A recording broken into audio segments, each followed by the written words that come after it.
सरयू नदी के किनारे विश्राम करने के बाद महर्षि विश्वामित्र, राम और लक्ष्मण दूसरे दिन सुबह गंगा तथा सरयू नदी के संगम पर पहुंचते हैं। संगम पर एक आश्रम के तरफ इशारा करते हुए महर्षि विश्वामित्र ने दोनों राजकुमारों से कहा, यह भगवान शिव का आश्रम है।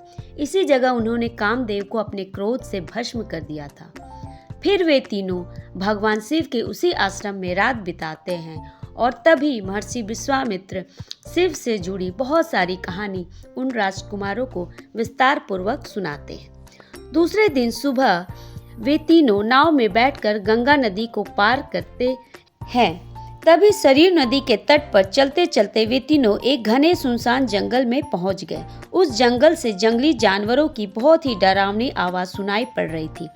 विश्वामित्र ने कहा, बहुत साल पहले देवताओं ने मलाया और करुषा नामक दो नगर की स्थापना की, लेकिन इन नगरों को ताड़का नाम की राक्षस ने नष्ट कर दिया। उसके पति का नाम शुंड और उसके दो पुत्र सुबाहु और मरीच हैं। यह पूरा इलाका 9 मील का है जिसमें उसका प्रभाव रहता है। यह ताड़का वन कहलाता है। अब हम लोग इस वन में प्रवेश करने वाले हैं, इसलिए हम सभी को सावधान रहना होगा, ऐसा महर्षि विश्वामित्र ने कहा। जैसे ही राम उस वन में प्रवेश करते हैं, उनके धनुष में झनकार उत्पन्न होती है और उस धनुष की आवाज चारों दिशा में गूंज जाती है, जिससे ताड़का भयभीत हो जाती है। जब वह भयभीत ताड़का धनुष की आवाज सुनकर उस दिशा में दौड़ती है, तब वह राम और लक्ष्मण को अपने तीर धनुष लिए देखती है। तभी ताड़का उन दोनों पर पत्थर फेंकना शुरू कर देती है। राम उसके आक्रमण को रोक देते हैं और उसके दोनों हाथ काट देते हैं। ताड़का अपनी मायावी शक्ति द्वारा गायब होकर आकाश से पत्थरों की वर्षा करने लगती है। राम उसके आवाज की दिशा में उस पर तीर छोड़ते हैं। तभी आग बगुला होकर ताड़का राम और लक्ष्मण की तरफ वार करने के लिए जैसे ही प्रकट होती है, राम तुरंत उसकी छाती पर तीर छोड़ देते हैं। इस प्रकार ताड़का का वध हो जाता है।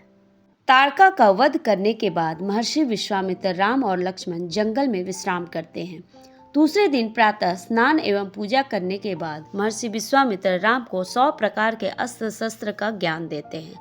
शस्त्र जैसे दंड चक्र, धर्म चक्र, काल चक्र, विष्णु चक्र, इंद्र चक्र इत्यादि प्रदान करते हैं। अस्त्र में वज्रास्त्र, त्रिशूला, ब्रह्मास्त्रास्त्र, शिवास्त्र, ब्रह्मास्त्र, धर्म का पासा, काल पाशा, वरुण पाशा और 2 गदाएं मोदकी तथा शिखरी प्रदान करते हैं। तत्पश्चात राम झुककर महर्षि विश्वामित्र को धन्यवाद देते हैं। फिर वे अपनी यात्रा आरंभ करते हैं। रास्ते में चलते हुए विश्वामित्र राम को इन सभी अस्त्र शस्त्रों की विशेषता विस्तार पूर्वक बताते हैं।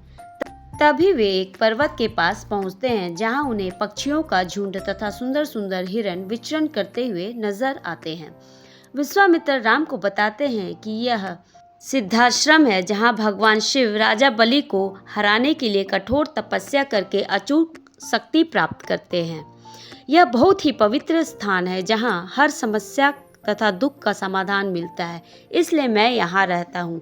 मैंने यह यज्ञ इसी जगह आरंभ किया है, किंतु मरीच और सुबाहु तथा दूसरे अन्य राक्षस मेरे इस यज्ञ में बाधा डाल रहे हैं। तुम्हें इन्हें मारना है।